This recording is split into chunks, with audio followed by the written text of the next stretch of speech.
So welcome to my Heroes of Might and Magic 3 Impossible playthrough. I'm doing the Crag Hat campaign this time. I would argue it's probably the hardest out of all the campaign levels, and not that every level is tough, it's really just one level that is very, very difficult, and it's actually the second level. That said, as I've mentioned many times before, your success in campaigns is largely dependent on how well you build your hero, and how well you build your hero depends on how well you did in the previous campaign. So this level will still be useful just for you to get an idea of how to build up your hero and avoiding the skills that are terrible. I went for the orcs as my starting bonus, pretty straightforward based on what I was offered.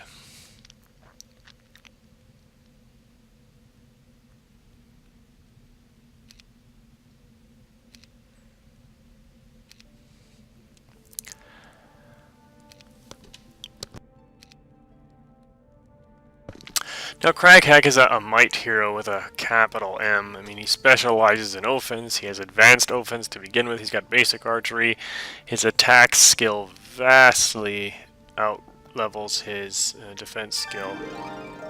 So he's the kind of hero that really needs to make sure he gets the first attack in with every creature, because he will likely wipe out most stacks that he faces.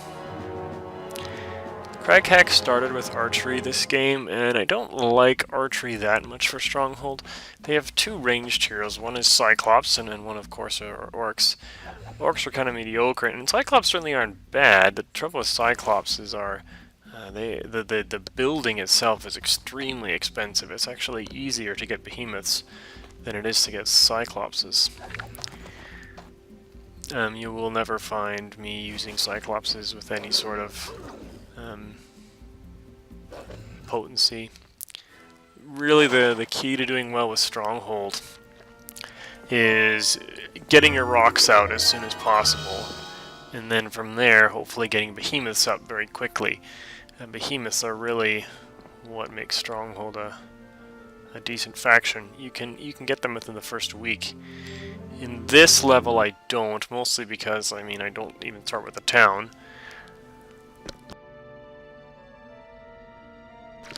When I do take over the town, I don't even get to be able to buy heroes. The tavern, I think, is disabled in my starting town, so they do certainly give me a bit of a disadvantage. There's no doubt about it.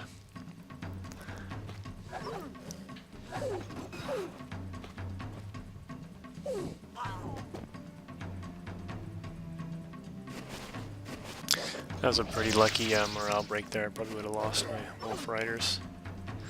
That said, I find Wolf Riders to be fairly weak. I mean, they are weak in terms of their hit points and defense, but I just find them overall weak until they get their double strike, when they become Wolf Raiders. And the double strike is good. The trouble is, you don't want to use it on something that hasn't used their retaliation yet. The trouble with all double strike heroes is you attack once, then they get to retaliate, and then you get to attack again. Wolf Raiders just don't have the defense to be able to take a single retaliation. So what you need to do is find a creature that another one of your creatures can attack, absorb the retaliation, and then you'll have your Wolf Raiders get a double attack in unmolested. That actually doesn't happen all that often.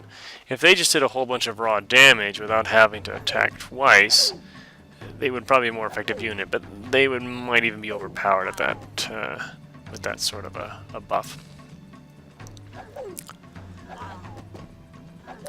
I do this quite commonly. I just kind of separate my range damage. I'm going up against a weaker unit. That way I don't overkill one particular stack.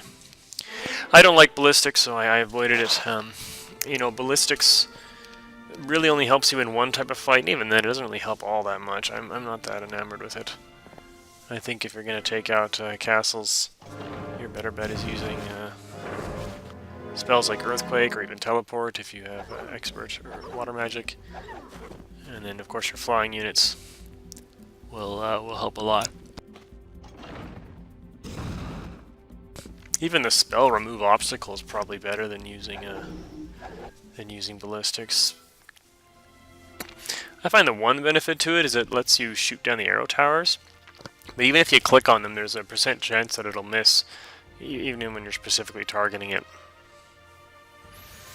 So just deciding what to build here, and there's really not a lot of good options.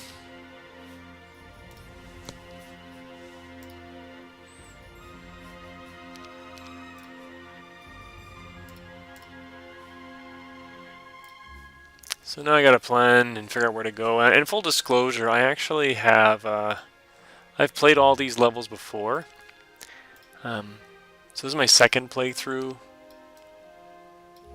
for this Crag Hack campaign. So there's not much I can really do except take my word for it that I didn't have a map open up to show me where to go. But I do remember that there's, I think, 2 external taverns that I was trying to make a break for. I was just trying to remember which way to go to get those. Fortunately, not really a lot here that I can recruit to help out Crag Hack. Really minimal creatures there. So left or right, left or right. I think the trouble is I end up going left. That wasn't so much the wrong decision, I mean, it's like the tavern was, but all the ore that you need is on the right side. So by the time I finally get the ore, it's already, I think, week 2. And I really had very little creatures, but again, the first levels of these campaigns, they don't really make all that difficult. I mean, they know your hero isn't going to be all that leveled, so...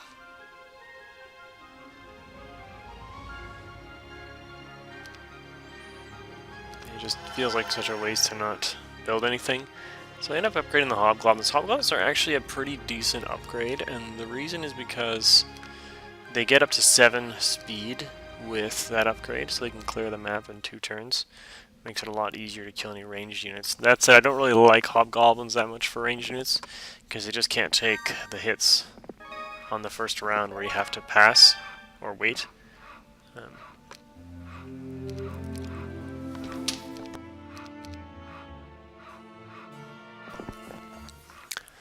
And I'm looking at those elves, and I say no thank you. I'm not even going to touch that until I've got some sort of speedier unit. I think when I get my rocks, I take out those elves. Normally I don't recommend getting these experience stones for a few reasons. The first is because it uses up movement.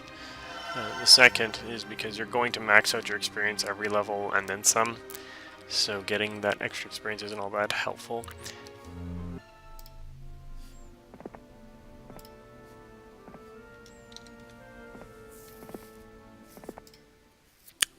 So just figuring out which way to go here, up or down, and I think I remember it is down is where the tavern is. That's where I need to make a beeline for. I actually ignored those gold piles because when I get my secondary heroes, they're going to be the ones to pick that up. I have no use for the gold except for buying heroes.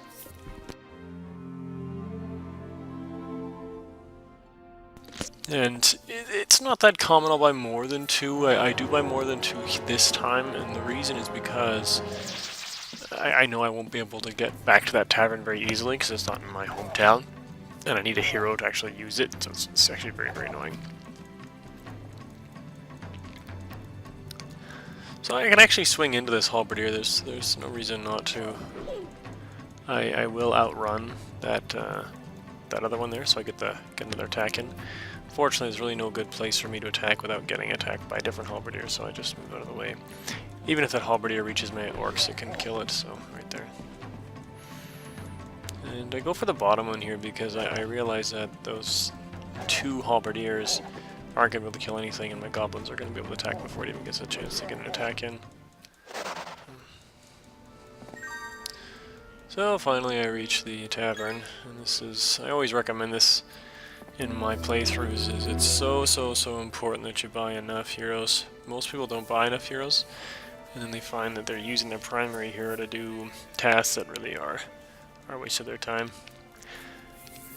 These early heroes provide a couple things. I mean, obviously they provide a monkey to run around and pick stuff up for you, but their units that they start with are going to be very helpful in beefing up your army when you don't have any creature buildings. I mean, when you start with no money, it makes it very hard to get any creature buildings. in there for creatures, so these secondary heroes will let you do that. So I see Gunner there. Normally I would only get 2 heroes, but Gunner has an expert logistics, or specialty in logistics, and that is very desirable on a secondary hero.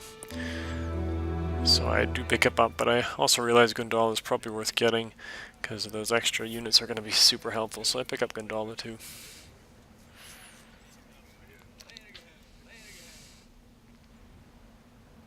And the next step here is just transferring all my guys onto Craghack.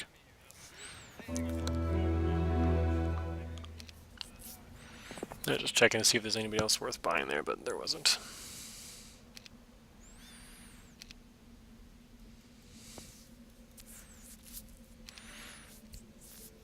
So, despite having effectively no creature buildings, except for goblins and orcs, Craghack actually has a fairly decent force.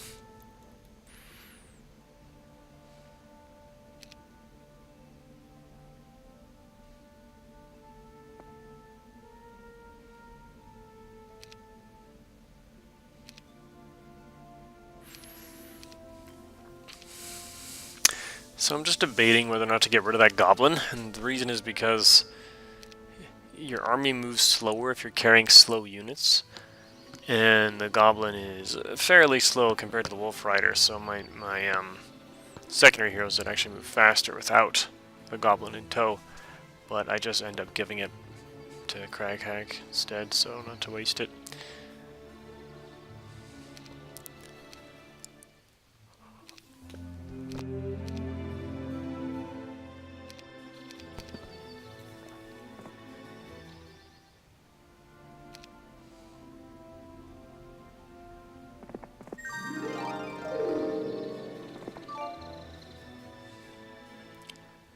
So again, what I need to be going for are rocks. It's day 7, and unfortunately I have absolutely no ore. So without any ore, I can't get any rocks. Now, I'm very happy to see the War Machine factory there. And the reason is because even though I don't have artillery, and that will actually be the biggest weakness of my hero this game, is that artillery never came up for me. Because of that, I'm going to be reliant on magic and creatures in the next level instead of the ballista.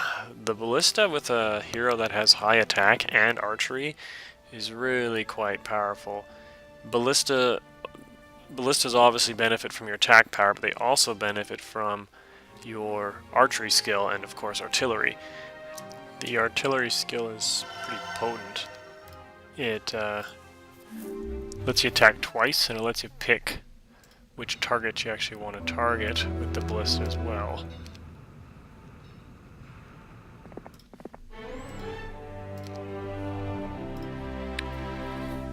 And it has a chance to do twice as much damage. And it attacks twice as well.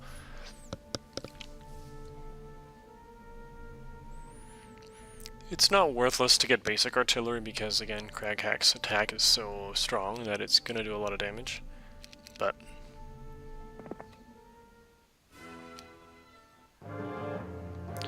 so you'll see the ballista here in effect. And I don't have the artillery skill, but you'll watch how much damage it does. And the ballista itself is pretty tough. Like, it has 250 health. I mean, that's the kind of stats you'll find on a tier 7 creature. So, you know, when you're starting your missions in the next level, it's effectively like having a titan or a dragon in your army. Not quite, but similar. So you can see that 53 damage, 10 goblins died from that ballista.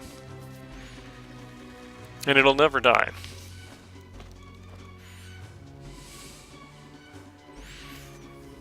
So no way I'm going to be able to kill that goblin with one swing of my hobgoblin, so it's not worth attacking.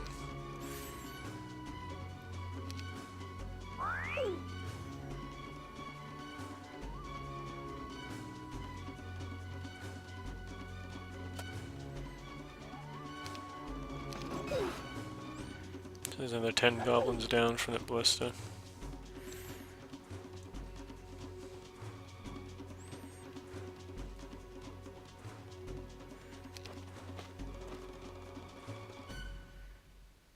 I think now's a good time to swing in, yeah.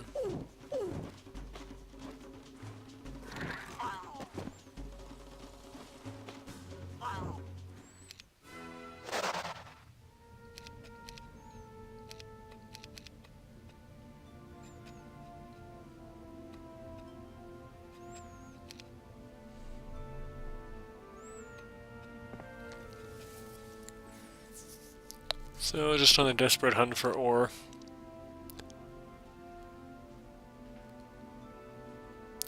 You know, it's day one, and you know, I barely built anything, so this is a little bit worrisome. But you know, again, for the first mission, it's not as challenging as some of the later levels. Spoiler alert: in this level, the enemy has only 2 towns they start with, so you're only at a 2-town disadvantage, which really isn't all that bad. Later on, they'll have 3 or 4 towns, and you'll be stuck with like nothing. The level after this, the disadvantage is just insane. It's by far the most lopsided of the campaign levels. Now, one thing I probably was considering to build was the Ogre Fort. But the Ogre Fort costs 20 wood for a unit that moves like 4 hexes. It's just not worth it. And again, I look at those Orc Chieftains, and I'm really not in a position to take out ranged units without some sort of flyer of my own. Now this is always good to see. These little external creature dwellings, don't underestimate them. I use them pretty much every week for the first month. They're effectively free units. I wouldn't recommend wasting your money on bad units, you know, like dwarves or Walking Dead, but get all the free ones and get into the ranged ones, and it can make a huge difference. These are the kind of activities your secondary hero should be doing. And you're about to see a case in point here of why ogres are so bad and not worth getting. So I'm really thinking about it, and I'm like, oh, I've got enough wood, should I get it?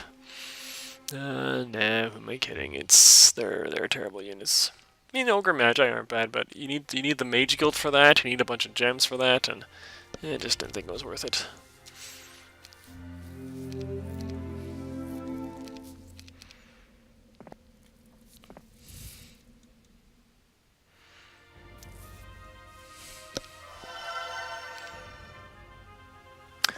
About the marketplace, I'm not quite sure. I think in the end I wanted to eventually get a resource silo, but the trouble with a resource silo is it needs ore, which I don't really have the luxury of having enough of to make a difference.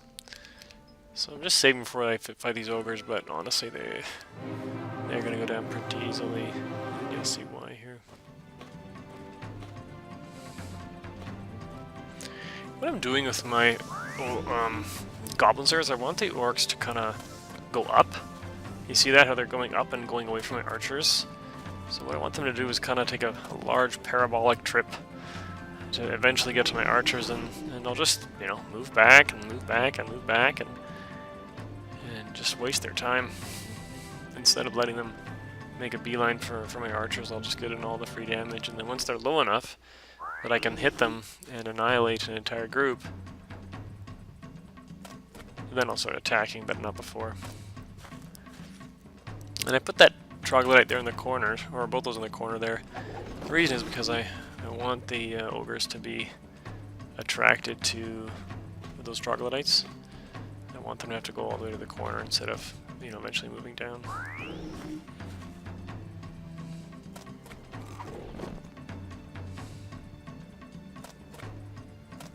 See, same thing here.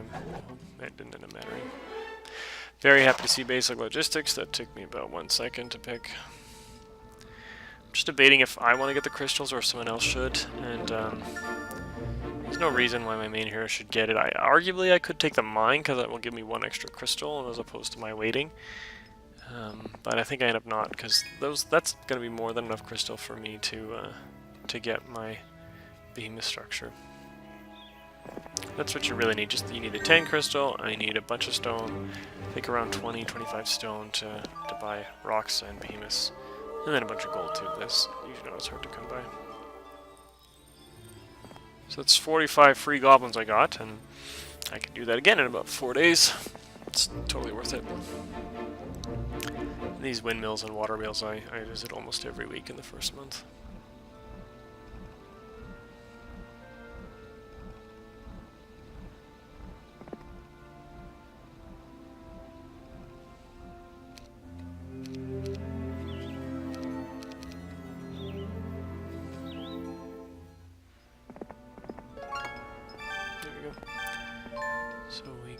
crystal. And I think I pick up the mine just for that extra two ore is worth it.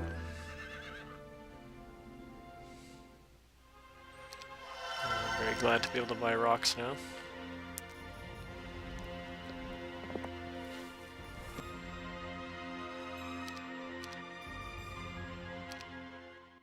The reason rocks are so powerful is because now I can actually do something against flyers, and it also gives me some initiative.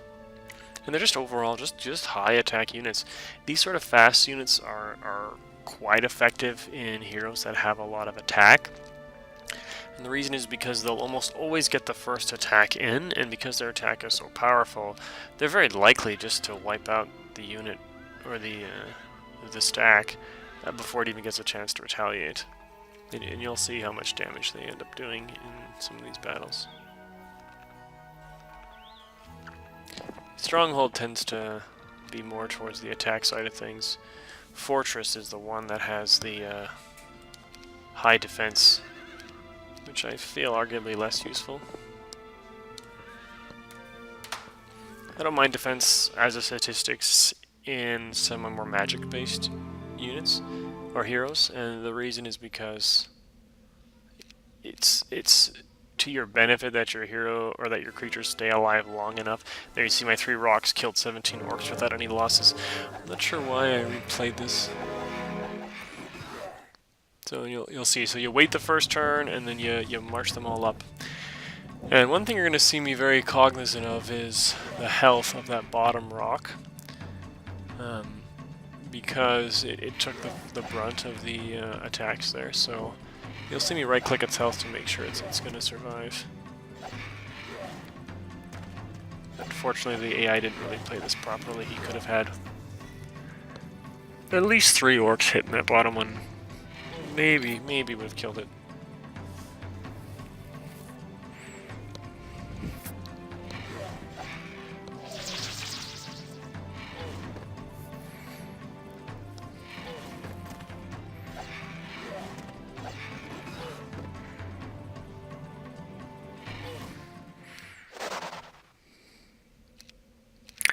And I'm just saving here before I grab this Witch Doctor hut, but it actually ends up being logistics, which is, you know, always nice, but I already have it, so not helpful for me.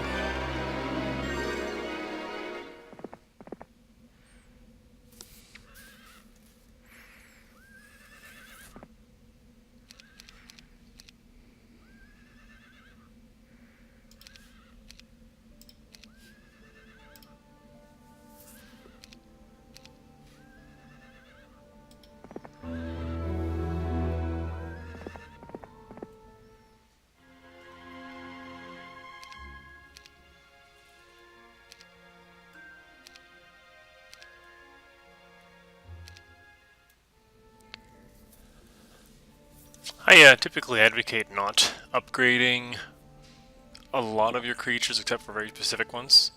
Goblins are kind of a medium priority, usually because you get so many of them, particularly in the campaign, both because their horde building, which is the mess hall, will give you quite a few of them and it's very cheap to get, but also in the campaigns they frequently give you external creature dwellings that will let you recruit level 1 creatures. So in this one I did get hobgoblins fairly quickly. And my big priority, of course, is getting the behemoths, and I've got the rocks.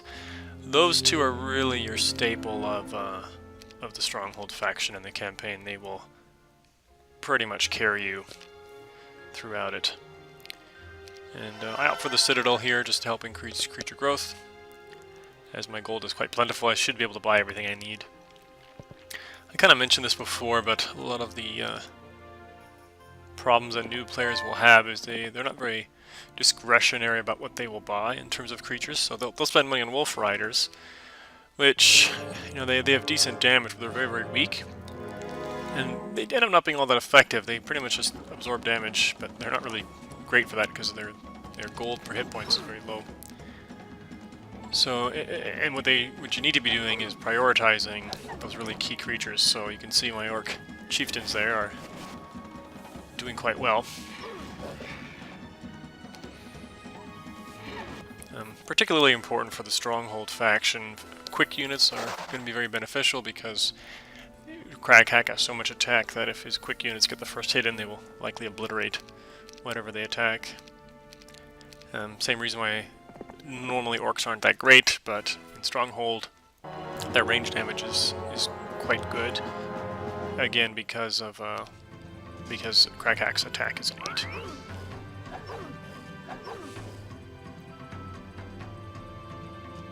I'm just trying to make a decision here about what to do because that Wolf Raider is going to get first strike. And I'm kind of putting my Troglodyte up there because I want the Wolf Raider to move up, hit the Troglodyte, and then the Troglodyte will attack back and do some decent damage. Yeah, so I wanted the Troglodytes to die there. They will eventually be slowing my army down, so they're effectively expendable. If you're wondering how morale works with terms of unit type, essentially what happens is if you've got all the same faction in your army, you get a +1 morale boost. And if you've got one different, you get no morale benefit. And if you have two different, you'll get a morale hit. And then Undead even lowers that further.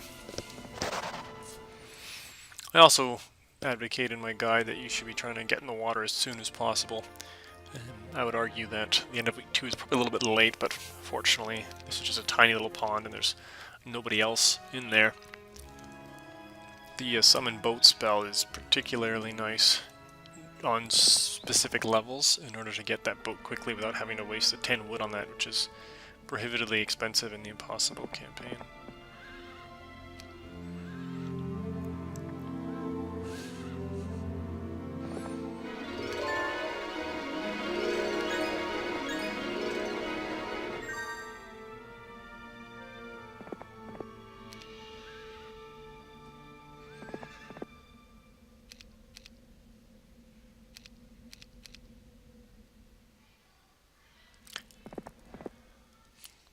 So I'm actually surprised the Wolf Riders still want to fight this, but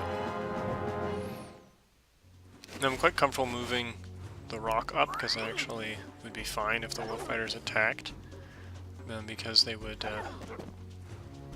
almost certainly not kill something, and then my retaliation from the rock would probably just wipe it out.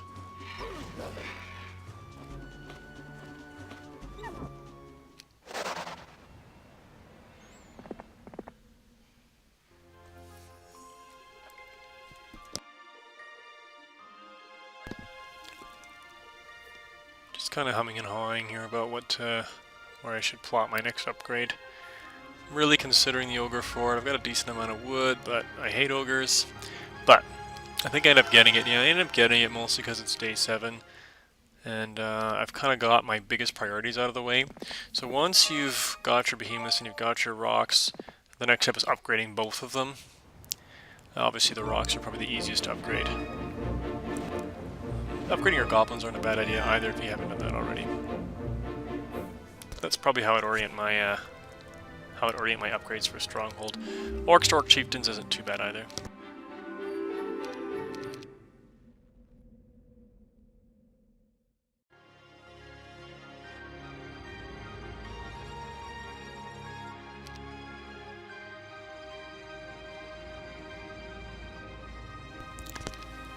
So day 1 is obviously pretty critical, just buying everything I need.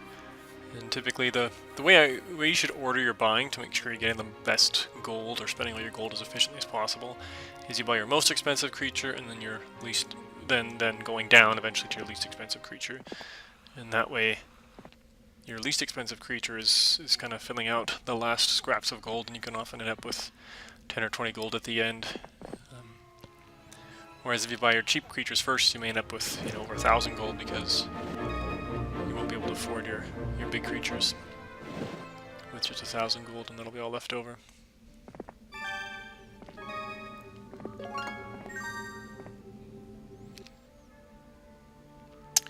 I don't really use the trading post much. It actually can be extremely helpful. The trading post is effectively the same thing as having 5 marketplaces, which you can get over the course of the campaign, but generally once you've secured, you know, 5 towns, the game is well on its way to being won. Most of the time you're going to be using the trading post to get those really critical resources you need, so for Stronghold that's going to be crystals.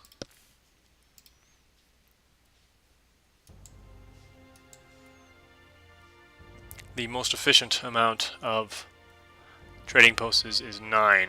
Beyond 9 trading posts you won't be getting any additional benefit or deal out of additional marketplaces.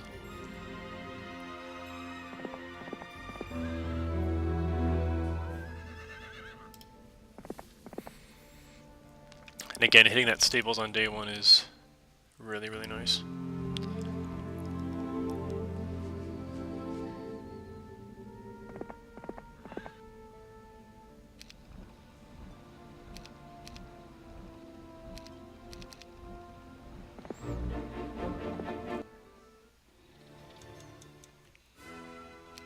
So I lost a rock there, and really I should lose just about nothing. Now, I kind of frown upon dwarves and, you know, call them terrible units in my guide.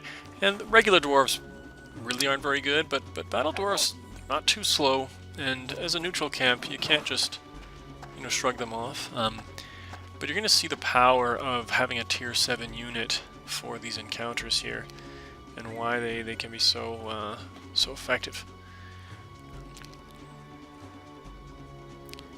What I'm deciding here is the best way to go into these guys. So those battle dwarves only did 23 damage against my behemoth, and they've got 150 damage they can take before one dies, and absolutely I cannot lose a single one. So I'm kind of doing the math here, and I figure, okay, so now he's taken 43, 60, 80, about 140 damage, so he doesn't have much left he can take, so I've got to be pretty careful how my behemoth attacks next. So I'm just deciding, can I destroy that battle dwarf in one hit, and I almost certainly can't with the hobgoblins. But I might go for it here with the rock.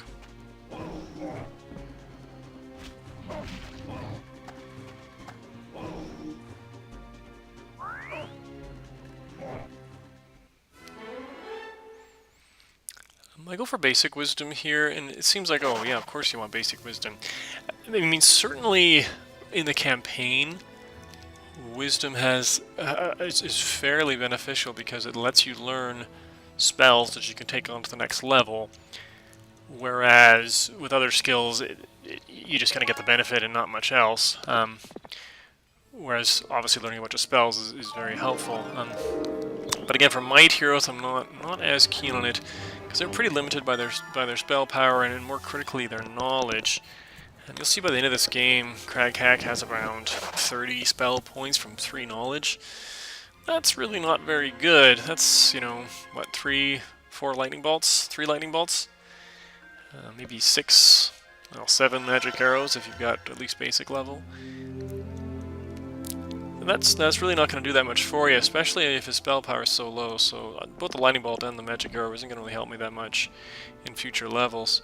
Where might heroes get a lot of their benefit from spells is in the buff spells, so your Mass Haste, your Mass Slow, Mass Bless, Mass Prayer. Their actual damage output from their spell power is not that great. So I don't really like Wisdom that much, even though people often wonder why. So I'm gonna go for this Serpent Fly Den here. What Serpent Fly Dens do is you basically have to take out a variable number of them, and depending on how many you kill, they'll award you a certain number of wyverns. Now wyverns are obviously a fortress unit, but they're pretty potent, and they're tier 6 units. They're reasonably quick, slower for most flying units, but quick early on. And effectively what you do is, because Serpent Flies are so fast, you're virtually guaranteed to take some losses, so you're trading some of your creatures for to get wyverns, and I think I decide the trade-off here is good. What you'll see me do here is just deciding what to take into the hive. And I think what I eventually decide to do is just take the behemoths. This actually took me a couple of attempts, and I found the behemoths could actually do it without any losses, so I said sure, I'll take some free creatures.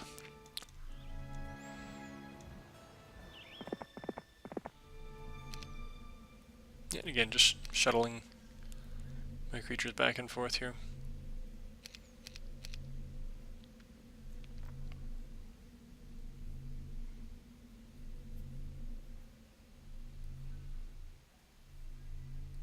Just debating what I'll need for the ogres, but they'll be very easy. It doesn't really matter too much.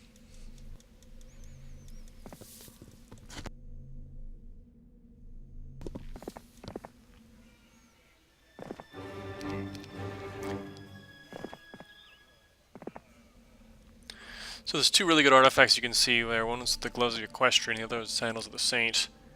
Unfortunately, I don't manage to pick these up until quite a bit later, but both those are extremely potent artifacts. The Gloves of the Equestrian gives you more mood speed, and the Sandals of the Saint give you +2, I believe, to all your skills, so definitely worth picking up if you can. But I think the AI actually beats me to it, but yeah, he sacrifices all his towns for it, so I wasn't too sad about that. So ogres are slow, but they're pretty tough and they hit pretty hard. So there's no creature here I'm confident can hit these guys, do enough damage such that the ogres can't hurt me back. So I'm just moving everything back here because he's still too tough, still too tough. And what will eventually happen is there'll be enough dead, or the stack will be small enough that I'll feel much more confident about hitting this guy with the behemoth. Looks like I go in for the rock instead. But the benefit of these tier 7 units is they can take a number of hits. What you do is you use them to get the retaliation out of the neutral stacks, and then you use your weaker units to actually finish off the stack that was attacked. So I normally don't recommend picking up resources with your main hero, but I actually had an artifact there that I thought was worth getting, so I used the 2 or 3 extra movements to pick that up. So just debating what's a good buy here. I'm tempted to get the Mage Guild for a couple reasons. Number one, I've now got basic wisdom. But then I can upgrade my Ogres to Ogre Magi, and Ogre Magi are quite a bit better. I'm not too fond of the Bloodlust ability, really. I mean, it's not bad.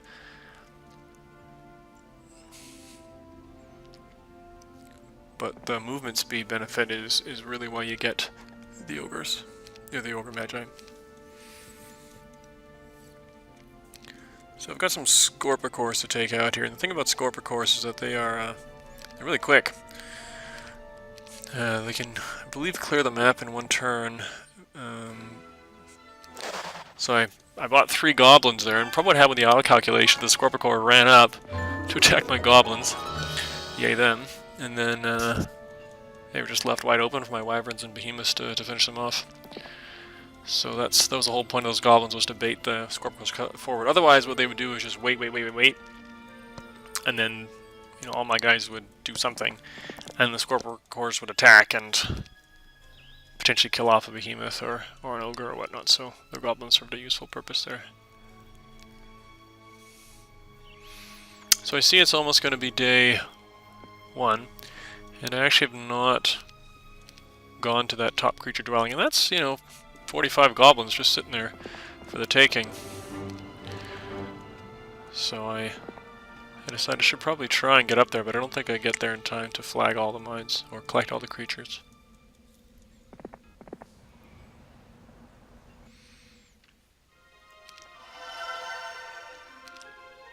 So the castle's a pretty decent benefit. Most of the time you only get 1 tier 7 creature a week. And the Citadel increases that by 50%, so it stays at 1, but the castle actually lets you get 2 tier 7 creatures a week.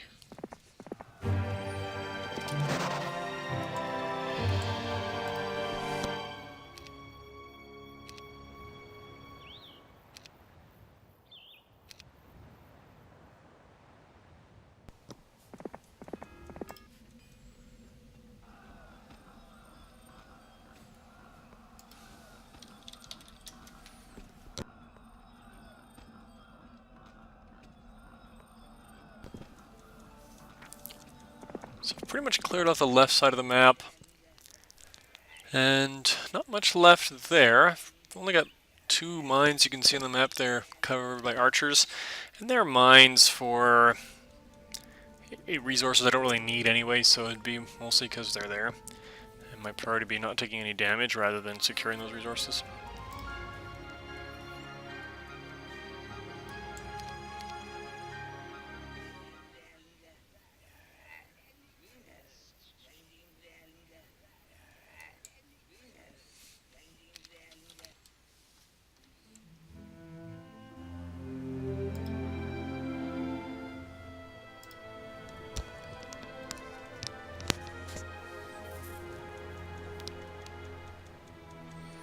So it's almost day 7, and I see that red is starting to come into my territory there with a decent sized force, and really the only person that should be going after that guy is Craghack.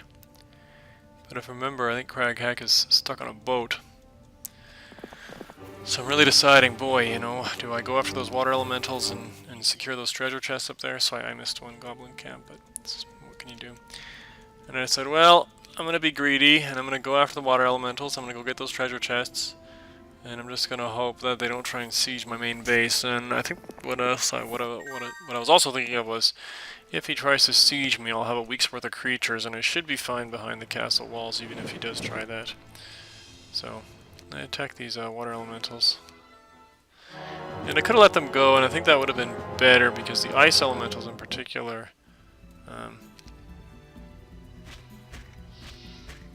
yeah, they kill some of my goblins here.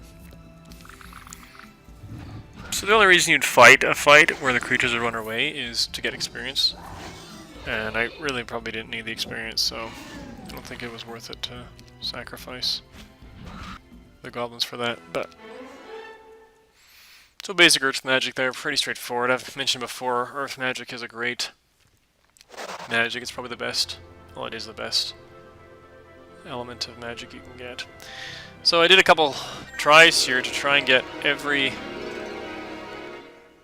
treasure chest I could, and what you'll see happen is I don't actually have enough movement speed to grab every treasure chest and make it to shore. So I grab 3, leave 1, and then anchor up on the shore. And normally I would waste the entire turn getting that treasure chest, but not when I've got, what, 3 or 4 heroes knocking at my door. I need to get Craghack in position here, so what I do is I get 1 treasure chest and then I just say, okay, fine, I guess I better go back. It's a bit annoying. So day 1, you're going to see me pick up a whole bunch more goblins now, so I just picked up 30 and I'm going to get another 45 here. So that's all, you know, cost free. I'm just deciding if that red here is going to go for my secondary hero there, but I don't think he would have the movement speed to do so. And if he's going after these other little heroes instead of sieging my town, I'm fine with that. It'd be nice to be able to save those 60 goblins, but yeah, what you gonna do? So, some more free goblins here.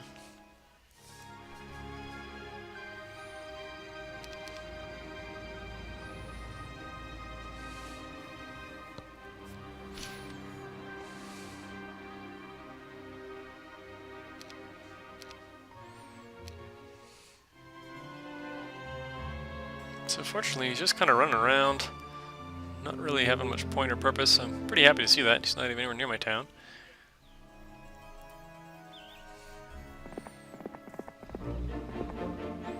And then I start thinking, well, why don't I start heading up north myself? I mean, I don't have much to do on my side of the map.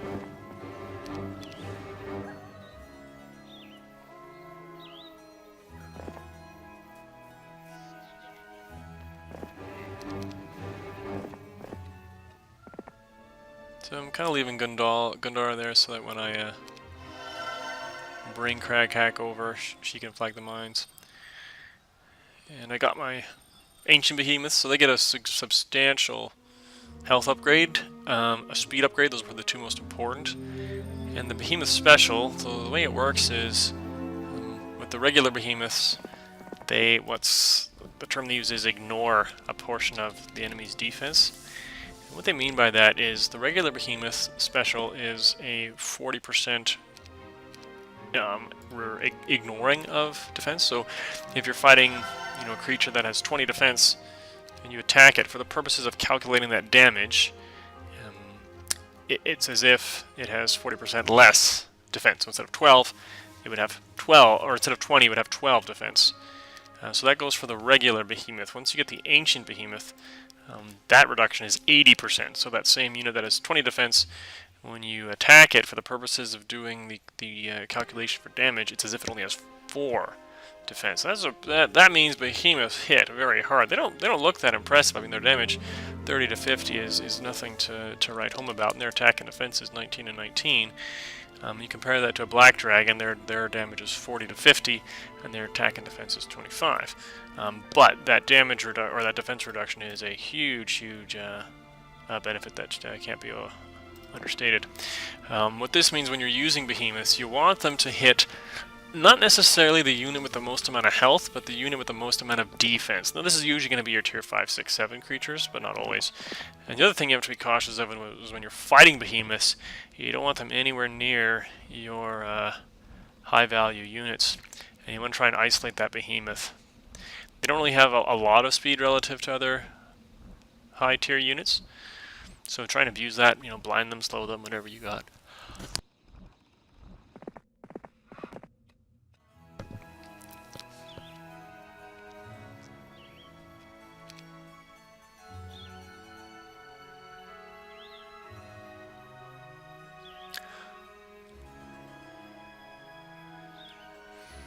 So I'm just surveying what I have left to kill up there, and I see, okay, I've got elves, and I've got orcs. What's the most efficient way I can take these out and flag those mines? The other thing you're going to see me do here is try and set up something that I call a train of heroes. And what that means is I try to set up my heroes such that they will be able to deliver units to my main hero in one turn, traveling halfway across the map. It certainly can be done with any number of heroes, the maximum, of course, being 8. And it is a crucial strategy or tactic in Heroes 3 to efficiently move units from your base up to your hero of choice there. So there's those 75 hobgoblins that Gundara has faithfully been collecting. And that'll make a difference. It's not something to be thought of as necessarily insignificant. And I've put 3 rocks on Craghack because that is the kind of the ideal split for most ranged units. And I don't bother with the Wood Elves this time. I mean, I don't think they would have killed a rock, but there's no sense taking that risk.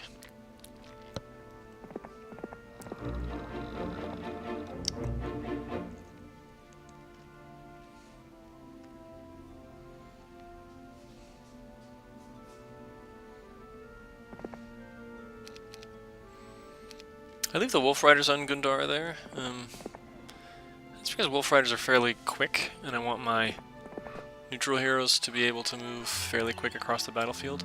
I'm probably going to need to get rid of those troglodytes that are on that secondary hero here soon, because they're really not doing much. And unfortunately, those orcs don't want to join me. I mean, 21 orcs versus 13 rocks is...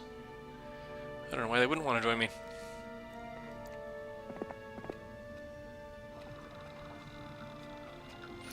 And again, using my other hero to flag the mines, so even saving those, it would be 3 steps, I think, in total to flag that mine isn't worth it for Craghack, so using the secondary hero for that. He doesn't really have all that much to do. I mean, he's got 60 goblins he needs to upgrade and then get to the main force, but that's about it. And I just decide I want to pay the 2,000 gold now, and I don't think I do. And I think I told you guys this before, but I have played this map before. I think this is the hardest campaign, so I'm a bit familiar with the map. I kind of know what I'm supposed to be doing and where the enemy bases are, and the main objectives here. And the main objective of this map really is to get Craghack the right set of skills and get him maxed out as much as possible. And unfortunately, for this particular level, I wasn't offered every skill I would have liked. The biggest being tactics. I would have really liked tactics, but didn't get it. Or not tactics. Well, tactics would have been okay, but artillery. I really needed artillery. Didn't get it, but it doesn't end up being too much of a detriment.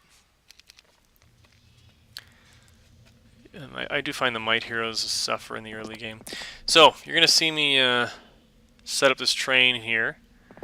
And what you'll see me do is I want to make sure that he can reach Crag Hack in a single turn.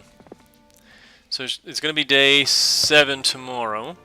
So I'm trying to set everything up so that day 1, Gundara buys everything she needs, travels to one hero, drops off the units, travels to that hero, then it's almost like a relay race. So I made a bit of a mistake there. I pulled her out, and you're going to see me on day 7. I'm going to pull her right back.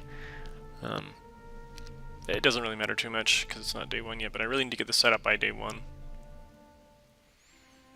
So Red is staying on his side of the map, which I'm happy about.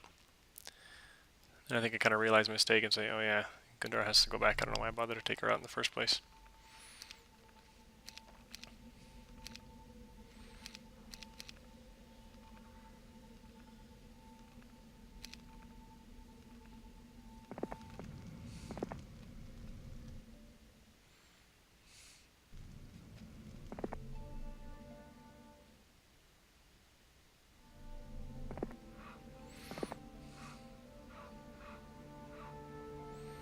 So can't quite get there in a turn. But that army there cannot touch my behemoths. They don't even have any archers.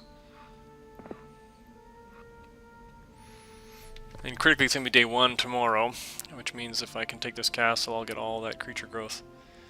So I'm just evaluating my train of heroes, and I'm just making absolutely sure that I'll be able to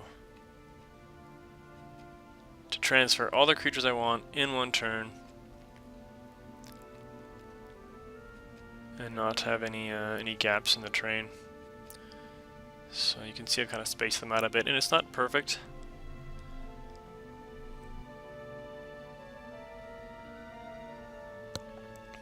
So I realized he needs to take at least 3 steps up, which you'll see. Yeah, he needs to take 3 steps up, but he also needs to pick up some units from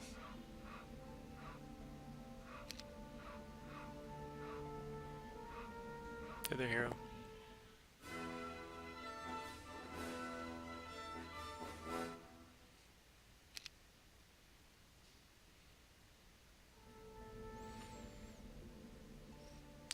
So that unfortunately got edited out, but effectively what it is, I just trained up a bunch of heroes up, or a bunch of units up to Crag Hack. I couldn't actually do it on day 1, so despite all that messing around, I didn't actually end up getting it or needing it on day 1. So you're going to see me do it right now, but I actually didn't need it for the siege, so you're going to see me just train these units up to the next hero. So you're seeing it happen right now. And then I click on that. Oh, actually I didn't this time.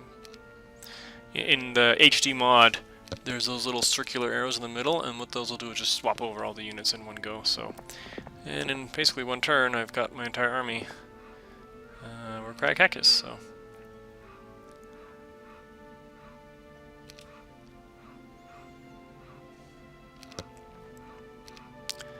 And decide the wyverns are probably not going to be needed.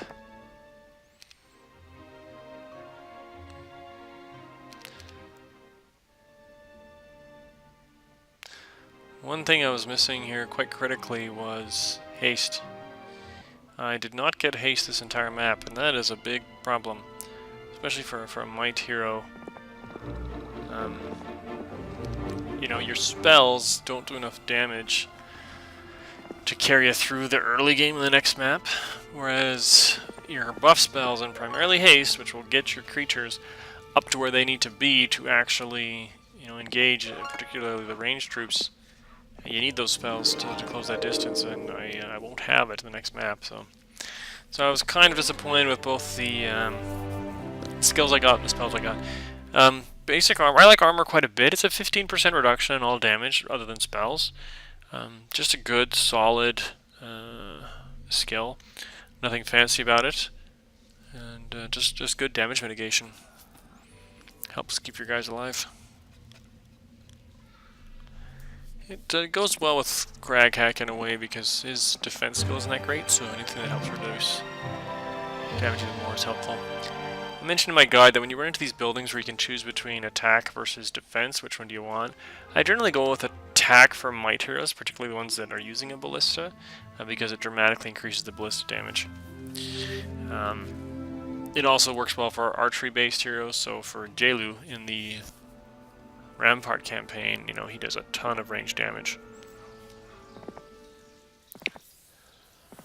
So if you kept going up north, the enemy town was there, or their main stronghold, and I tried to attack it, but it was pretty well defended by the AI's best hero, and decided to play a little cat and mouse and pick off its other heroes, or maybe go after this little town he's got going on. Now, my other base, I wasn't allowed to build a capital for some reason, so I quickly built a capital in the newly taken over stronghold.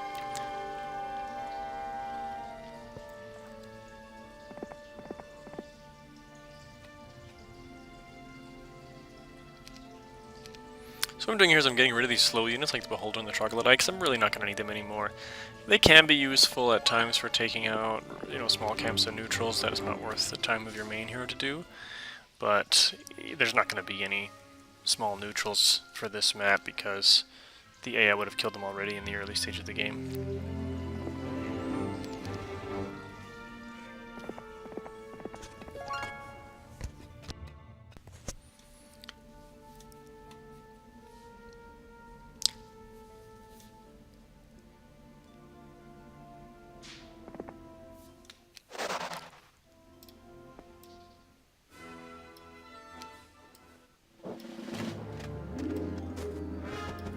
This is a pretty straightforward battle. This town isn't of much consequence, but still worth doing.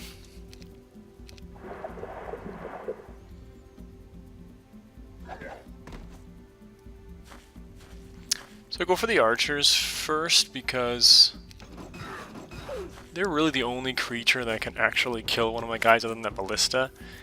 Everything else, I mean, if you look, they have all unupgraded guys, so they really have very little mobility. And every one of the other creatures I can just kill in one shot, and as long as I get to attack first, they'll have no chance to retaliate. And you'll see that happen here. So I'm deciding to go top or bottom. Top probably makes the most sense because my behemoth is going to get to go again. No, not just because of the morale, but because the round is going to be over and they would get initiative. So.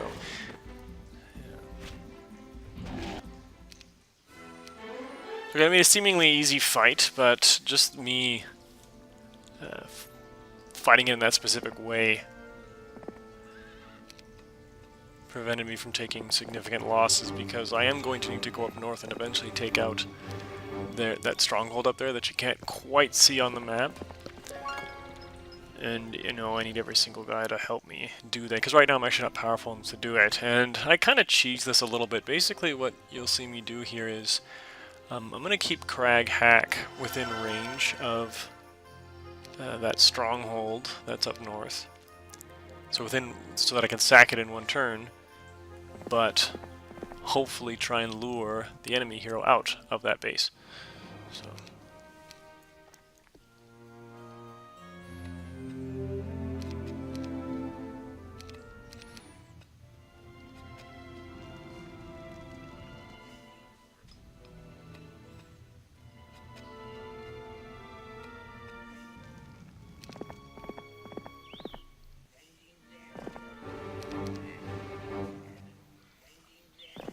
More free goblins, up to 105 now.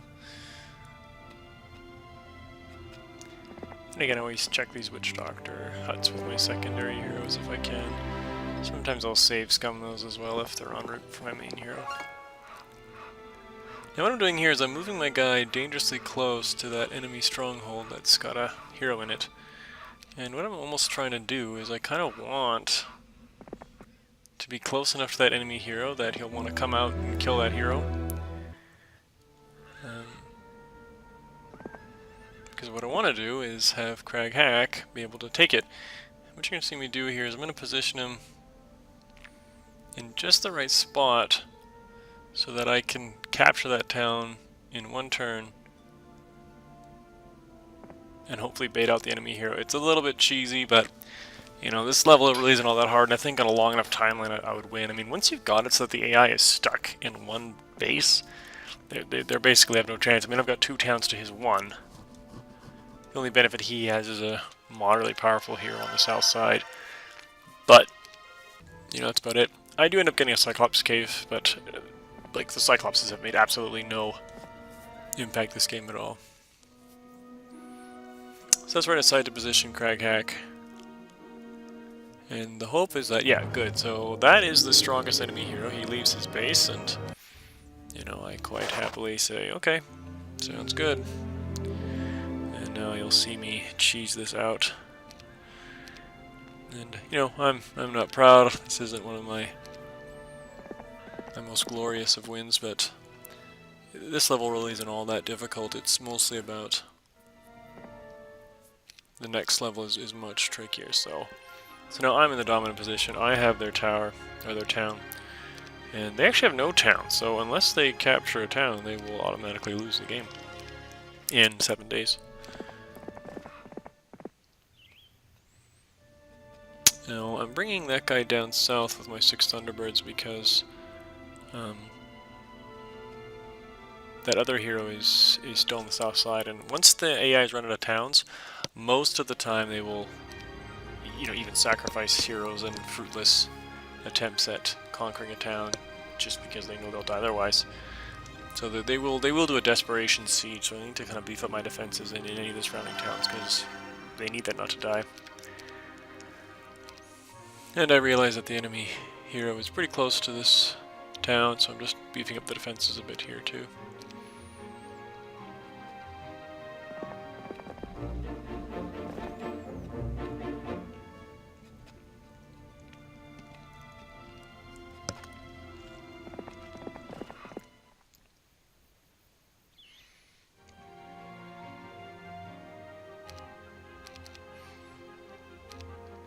So not really much left in this game. I mean, I'm basically just going to be defending my towns, and you know, this wasn't... You know, I lost a decent amount of Wolf Raiders and Ogre Magi, but I don't care. There's no point in replaying that. This game is over, basically. One thing I forgot to mention, you saw at one point that when Craghack got his last level, he had an opportunity to take Pathfinding versus Expert Archery, and, you know, Pathfinding has a very narrow time which it's worth getting, and that's really only on rough terrain.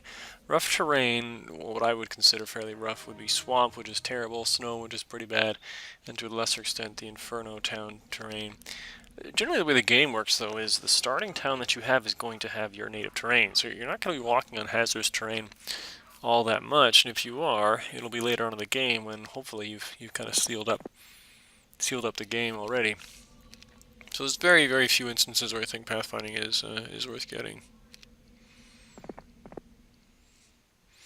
So I gave that other hero 1 Thunderbird, and that's because Thunderbirds are really fast. And it'll help increase the movement speed of that secondary hero to accomplish the things that it needs to do. It's a little bit moot if one of the things that it's supposed to do is collect creatures from creature dwellings, because they'll slow them down as soon as you buy it, but I didn't really have much use for the Thunderbird there. That other hero probably isn't strong enough to take out this other town.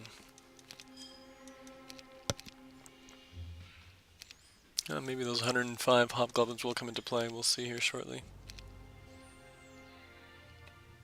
Yeah, you'll notice this game that I almost never used Wolf Raiders. I didn't use Cyclops really at all to any meaningful extent. I mean, this was one on the backs of the rocks and the behemoths, and that's where the power of Stronghold lies, and to a lesser extent orcs. I mean, most range units in Heroes 3 are worth getting for that reason.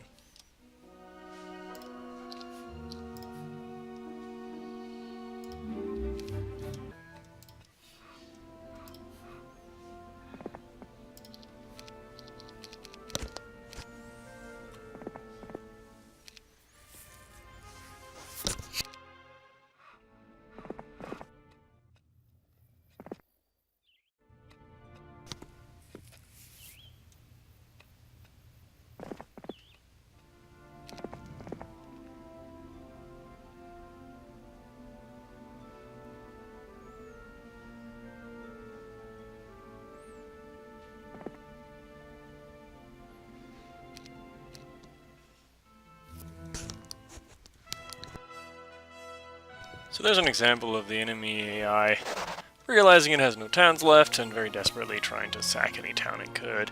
It did take over that castle village, but we don't really care about that. It had very few meaningful units, and if the enemy's main army is full up with one faction's creatures, them taking a town with a different faction's creatures, they can't use that to reinforce their army.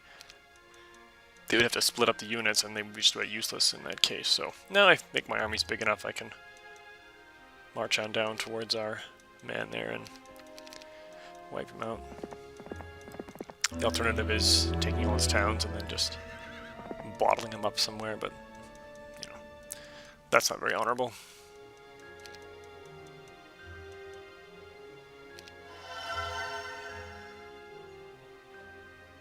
And I upgrade the Cyclops cave, but it's really no major point at all. I can't even upgrade the one up north, if I recall. And the actual victory condition for this map is to destroy the barbarian in the top right, but he's blocked off by a border guard. And only Crag Hack can actually open it up. Well, there's this bizarre submission where you have to kill a bunch of trolls in the underground lair, and then that opens up the border guard, but it's basically a locked off area that you can open up at any point in time. And I've mentioned this before, but the way you beat any level in Heroes 3 is killing all the AIs first, or at least boxing them into a town where they can't do anything while you get your hero upgraded and leveled and get all the spells that he needs.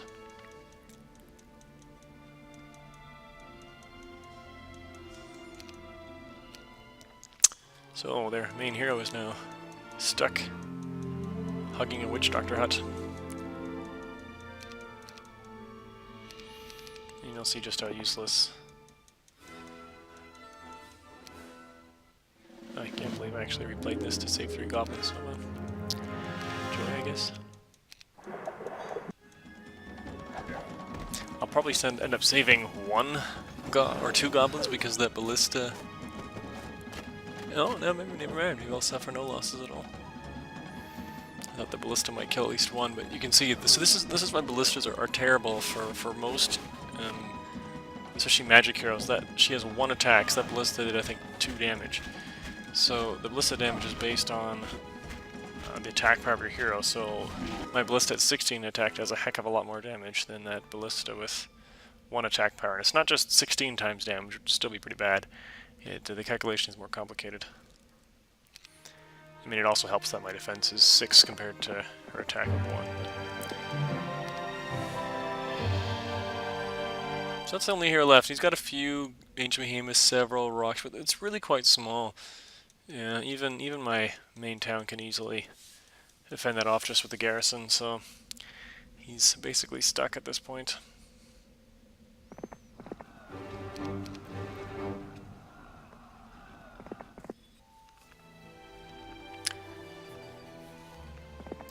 I'm just gonna speed this up now because, I mean, this is really quite simple from here.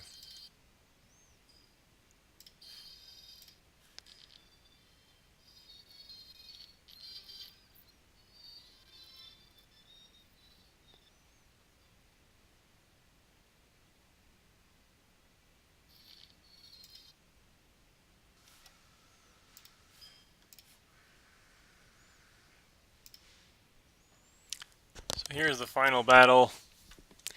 I wish it was more interesting, but my army is quite a bit more superior, so.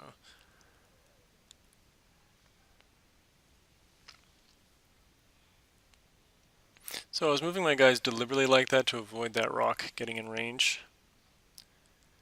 And I must not forget about that wolf raider. It's going to do a ton of damage, and I eliminate it fairly quickly.